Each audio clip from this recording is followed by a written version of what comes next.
parents come to school, they see the school building, it's beautiful, English medium, you got 99% of the marks, you will get rank, that's all they say.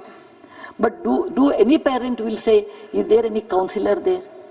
A counselor who will tell or who will have that confidence of a child, who will address such issues, because when such things happen, the child should have a friend or someone who can listen to the child and tell child, don't worry, there's nothing, it is not your fault. The child worries. I worked with sex workers for 20 long years.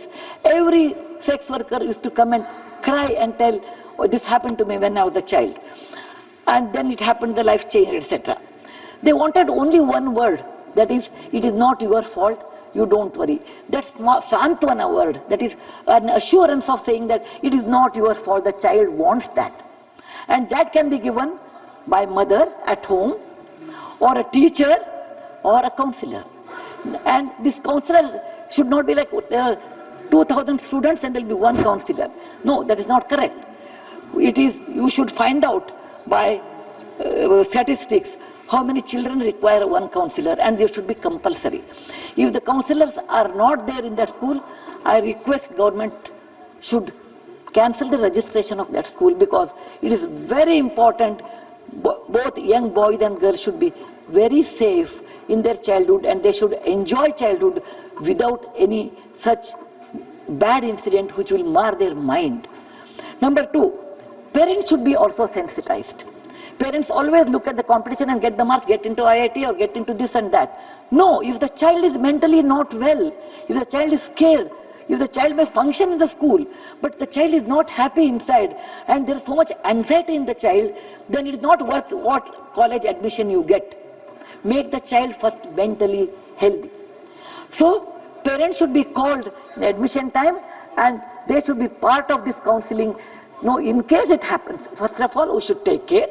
In case it happens, it is not that it happens every day, everybody, but in case it happens, then how to handle it? Don't scold the child. No, it has happened, it is not your fault, don't worry, you have to hold the child in confidence. So parents have to be sensitized first, then the teachers have to be sensitized. In their B.Ed education, school education, they get a B.Ed, Bachelor of Education.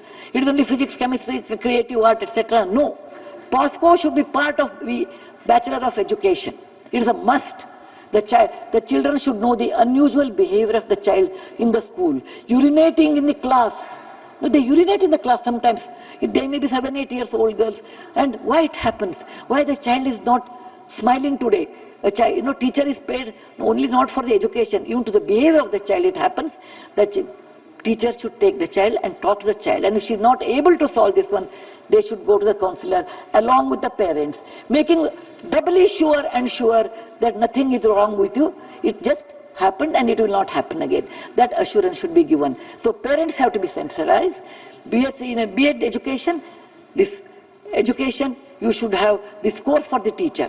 And every year it should be renewed.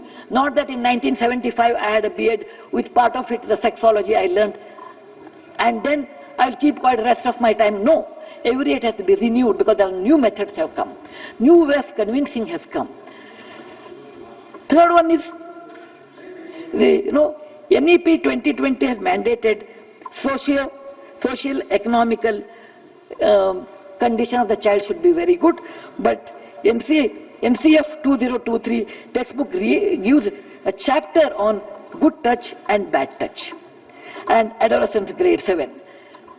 Many schools, private schools, I have seen, they will tear those pages because teachers feel very shy to talk about touch, good touch, bad touch, and adolescents, what kind of hormones you will have, how you will behave, where you will get hair, all those things they feel, no, should not talk. It should be brushed inside.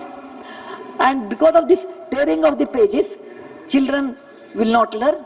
Parents, and many times parents get upset. Don't teach sex education to our children, it is not good. We don't want to tell you that, but they should tell what are the consequences of that and what it means. We are a closed society, we don't open it, but please open at least, not to the public, at least to mother, teacher and counselor.